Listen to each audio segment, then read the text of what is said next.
The kingdom is not something you enter when you die. The kingdom is what you enter now. If you don't key into the kingdom by doing the kingdom things today, when you die, you will not be there. How do I live my everyday life so that my vision can be achieved? Lift up your name. Lift up your name. You're gonna lift up your name.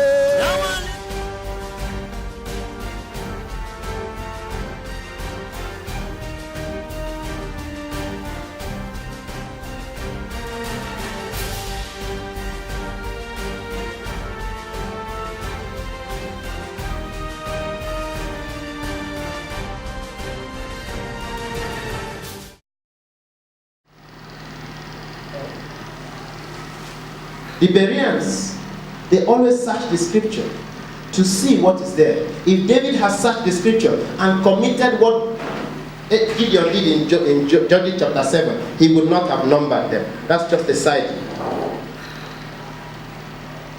And Yeshua used the Torah, the Psalm, and the prophet to explain himself to his disciples. When the resurrected Yeshua rose, the first thing he did was to point everybody back to the what? Torah. The first person he met was Mary Magdalene, what they call Mary Magdalene. But he only told him, go and tell my disciples I am ascending to my Father and their Father. That day, this is now what the Catholic Church and other sister churches of theirs call what? Ascension Day. Okay? But even though he ascended how many times? 2 times, isn't it? On the day of Yom HaBikurim, which is the day of first fruits.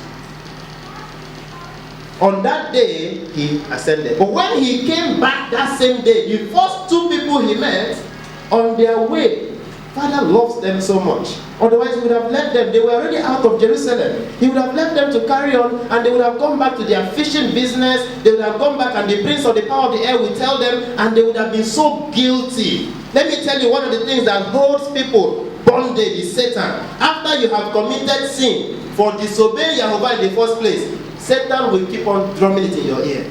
You are so wicked. You are so heartless. Why do you want to kneel down and pray? Are you not the one that did that 2 years ago? Didn't they throw you into the prison 5 years ago? Didn't you shout at that woman 2 years ago? Why are you behaving like you're holier and down now? When you see somebody you need to help, oh, why do you want to go and help that person? Are you not a wicked person? You did this one, be reminding you, what has your past got to do with your today? If you were stupid yesterday, doesn't mean you have to be. If you were a sinner yesterday, doesn't mean you have to be a sinner today. But Satan reminds you of yesterday.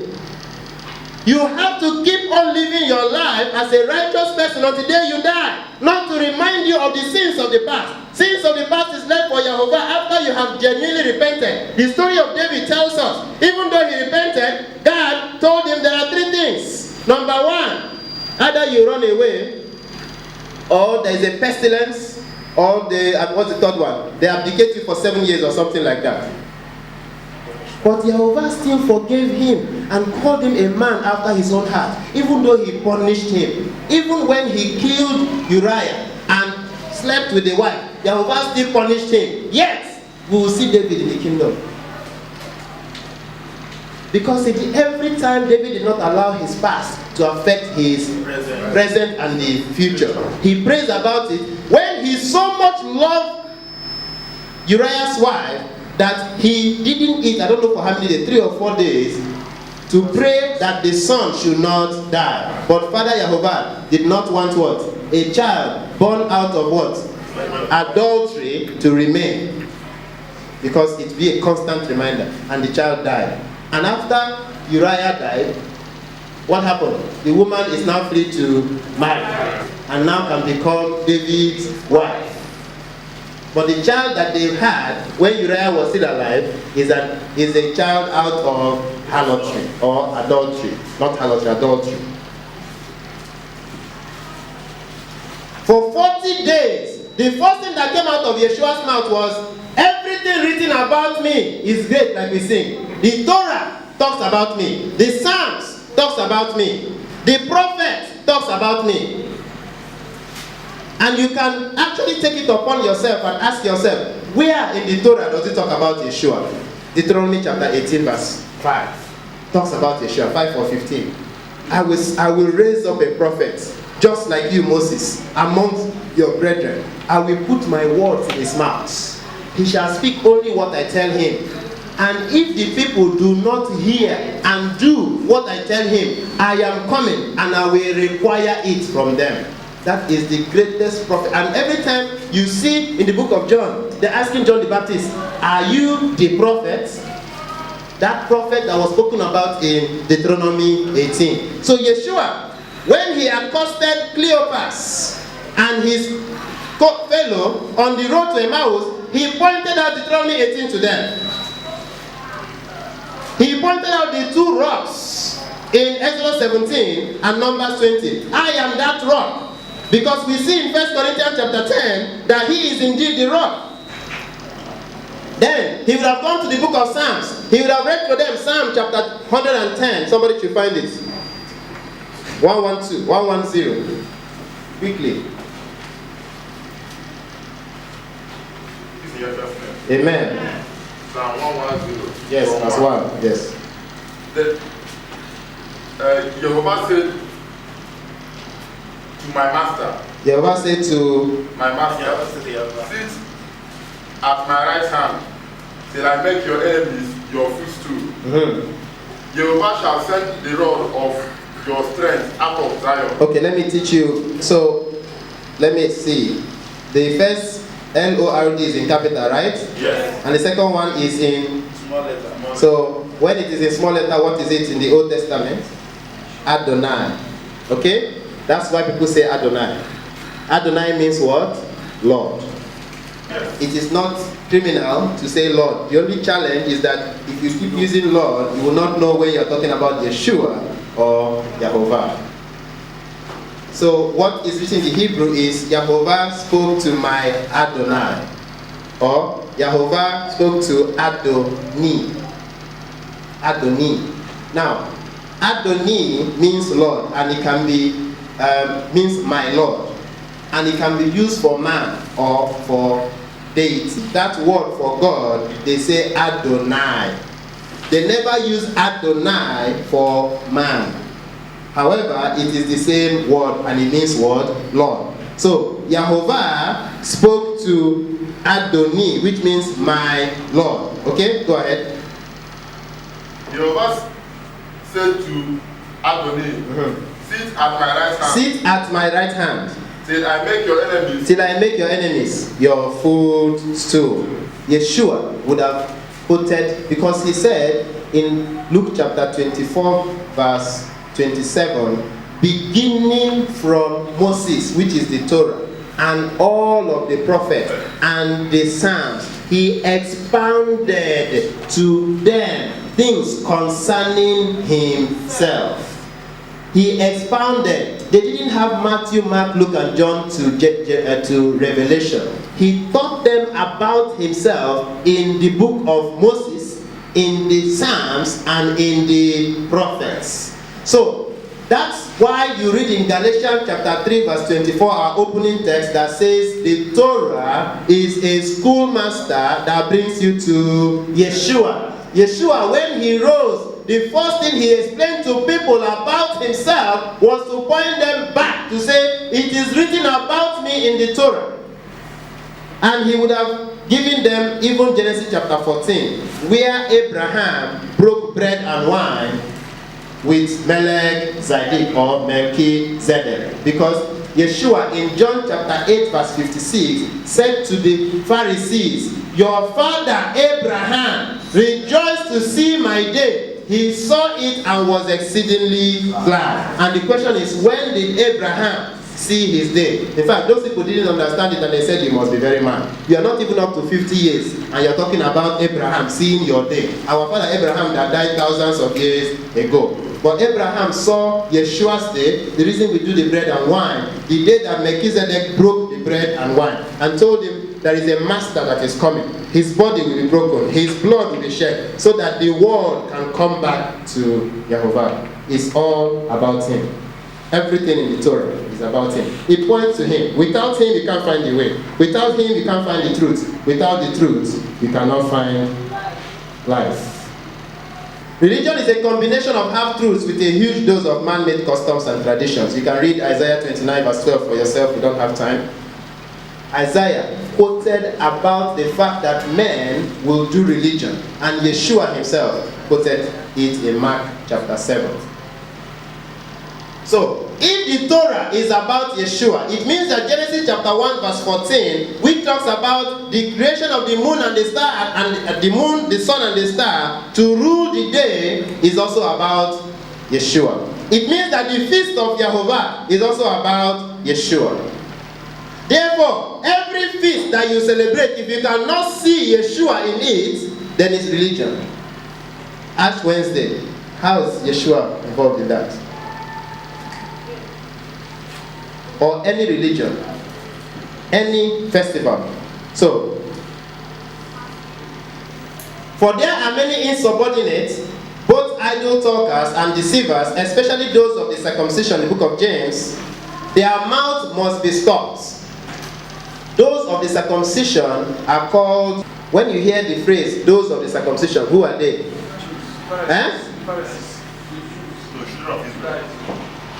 Judaism.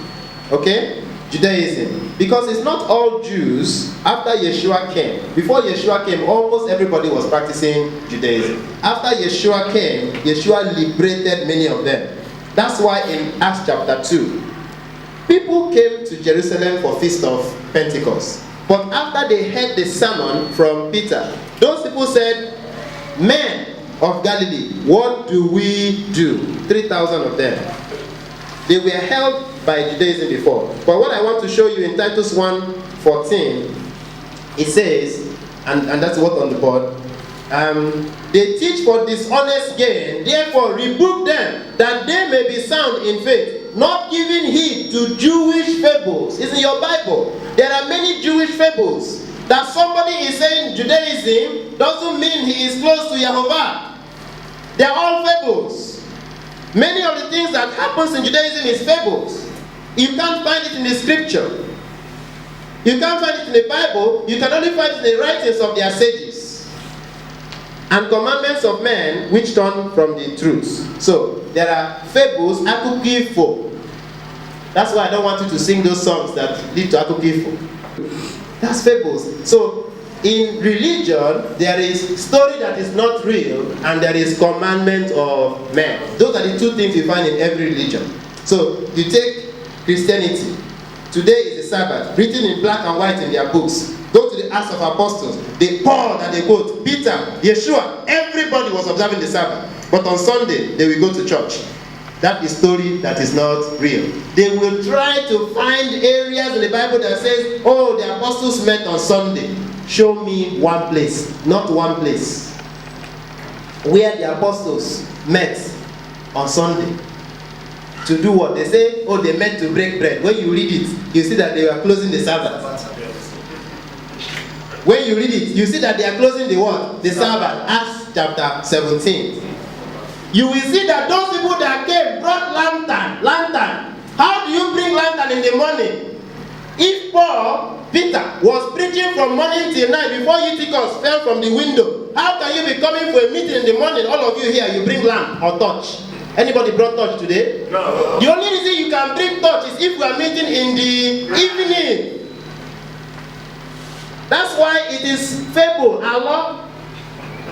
Fable. Doesn't make sense. Why do you not agree with what the Father has said in the scripture? Rather, you are looking for something to support you going on Sunday. When the Bible has actually said the Sabbath is what you should do.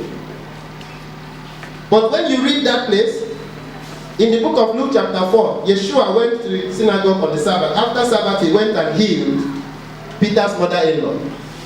Correct? Yes. In the Catholic tradition, Peter is the first pope, and popes do not marry. So how did Peter have mother-in-law that Yeshua healed? If he was the first pope. Fables. But those fables look nice. Listen, you will believe me more and trust me with your daughters. If I tell you that I'm a celibate man, I will never marry and I've never known any woman before, you will trust me with your daughters. That's People want to elevate themselves to a higher level. A pastor in an assembly is the legs of those chairs. He's supposed to carry every other person up and remain under. Exactly. When a pastor starts to sit on the chair and the people are under, run away from that assembly. Exactly. Correct. But if the pastor now tells you, I do my hair, I dress in a gorgeous way, gorgia, if there's any word like that, more gorgeous, I should say. And then elevate yourself to a person that never gets married, then people will trust you. And then they now make for themselves another group of sisters that don't get married. What does the Bible say in 1 Timothy chapter 3? If any man, the same Bible they carry, desires to the office of a bishop, he must be a man of at least one wife. I'm adding at least. I added at least and correctly too. Because the reason I added it is so that that is one portion of the Bible that people used to teach that men cannot marry more than one wife. In Hebrew assembly, the men here should not marry, should stay with the wife of their youth. But the Bible is not against a man marrying more than one wife. However, the important thing is, if you want to be a pastor, a bishop, a pope, you should be at least a married man and must have children. Let me tell you, because if you read that portion, it says that when Timothy, a lot of people are coming to Timothy, I want to lead, I want to be deacon, I want to this. Timothy wrote to Paul, what do I do? Paul said, okay, check all of them. Anyone who is married, number 1.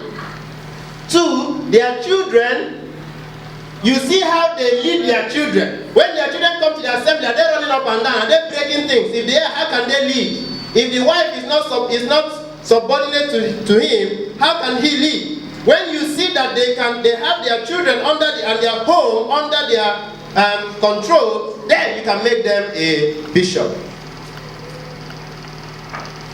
So, but because of unemployment in Nigeria today, every 20-year-old, good-looking, handsome boy is a pastor.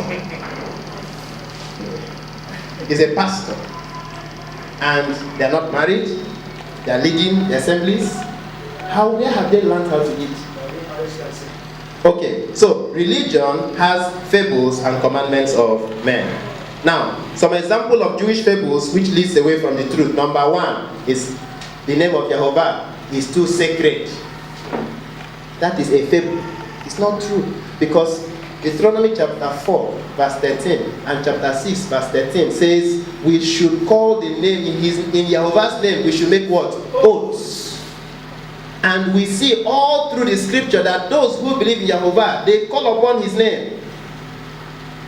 David was hearing a man saying, who is Jehovah? All of you are cowards. I am going to kill all of you and eat you like dog meats. And David, who came to bring food to his brothers, was hearing somebody constantly taunting. Goliath was taunting them. None of them could come out. This man was 9 foot. You know, 6 foot people, there's nobody that is 6. Okay, maybe Brother Ife the Bible is 6 foot. And he said, Who is this uncircumcised Philistine? Remember, circumcision was a thing of what? Pride. That is blaspheming the name of Jehovah. And I've taught you the mystery. Leviticus 24 tells us anybody that blasphemed the name Jehovah should be stoned to death. Goliath had already blasphemed Jehovah and was sentenced by the heavens court to what? Death. That's why no matter his 9 foot, a small catapult with stone went through. That's what it means to be more than conqueror. David can shoot the catapult on his own power. It will hit the man, but it can never go through. Which kind of force? It requires a gun. But Jehovah was saying, just throw your javelin and I will add my force to it. And that is the thing that we learn about David today. Are you willing to throw your own javelin and know that he will always add his own force? Exactly. how strong is David that he can shoot a catapult and it will pass through? Father added because he was already sentenced Goliath. All you require is trust in the Father, that when you throw your javelin, he will add his own power. And it starts, let me tell you how it starts. It starts from you deciding that, oh, I'm not going to give what I have, my time, my money. Listen, the Bible tells us something. It's not because this is not motivational speech. It says from out of the abundance of the heart, the mouth does what? Speak. If every time you are saying I am sick, then you remain sick. It doesn't matter how much I lay hands on you or anybody lays hands on you. If you say I am sick, then you are sick. I am tired, I am tired. I am broke, I am broke. It's coming from the abundance of your heart. Why do you have to say that? That the Bible says, let the weak say I am strong. It's when you say it that you believe it. If somebody keeps on telling you I never do well, your children, for instance, you keep telling them, don't you see John? You are a very stupid boy. How come you get 60 over 80? Don't you see John is getting 90? This boy will eventually think he's stupid. The blessings of Jehovah added no sorrow. If you trust in him 100%, if you do not think there is religion or label or Judaism or Christianity that makes you an individual, if you know it is obedience to his word, Shavuot is coming. The Spirit of Jehovah, the Bible says in the book of Romans chapter 8, he says those that obey him and keep his commandments are those that have the Spirit. And if you have the Spirit, why can't you say to the mountain in your life, move? But what are you saying? Oh, how can you say it? How?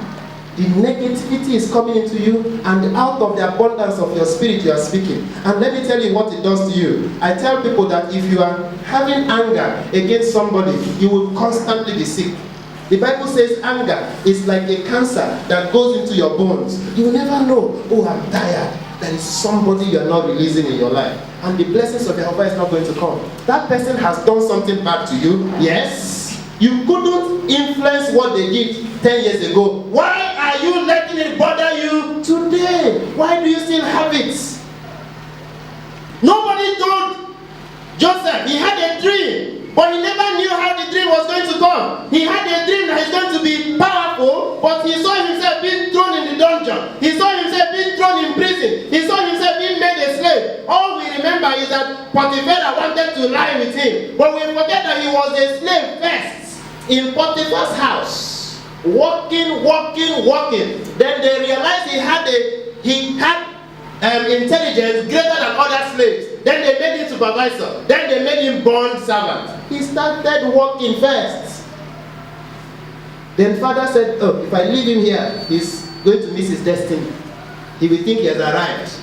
He's now a bond servant. What is he still? A slave. Isn't it? Yes. He will think, okay, maybe this is the dream I'm having. I'm now sitting as a gate man in the house of the second in command in Pharaoh. My dream has come true. And you stop. Father said, no. Send him to prison. From prison, go and speak to the king.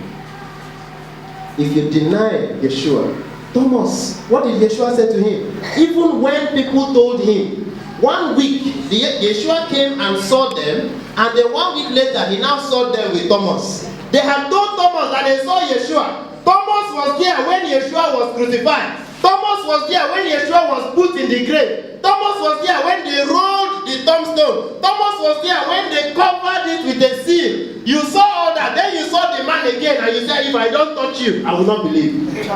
Thomas also, people told him 1 week before, we saw Yeshua, he ate fish with us. Yes, Yeshua said, oh, touch me. Blessed are those who did not see me, but they believed. You are blessed though, but more blessed are those other people. Many of us are denying Yeshua by our attitude. And Shavuot is about him. His spirit in you. I will finish the teaching today, I will continue next Sabbath. But if you deny Yeshua in your life, then what is remaining of your life? You are only saying that it's by your power, and nothing can ever come by our power. The kingdom is not something you enter when you die. The kingdom is what you enter now. If you don't key into the kingdom by doing the kingdom things today, When you die, you will not be there. How do I live my everyday life so that my vision can be achieved? Lift up your name. Lift up your name. You can lift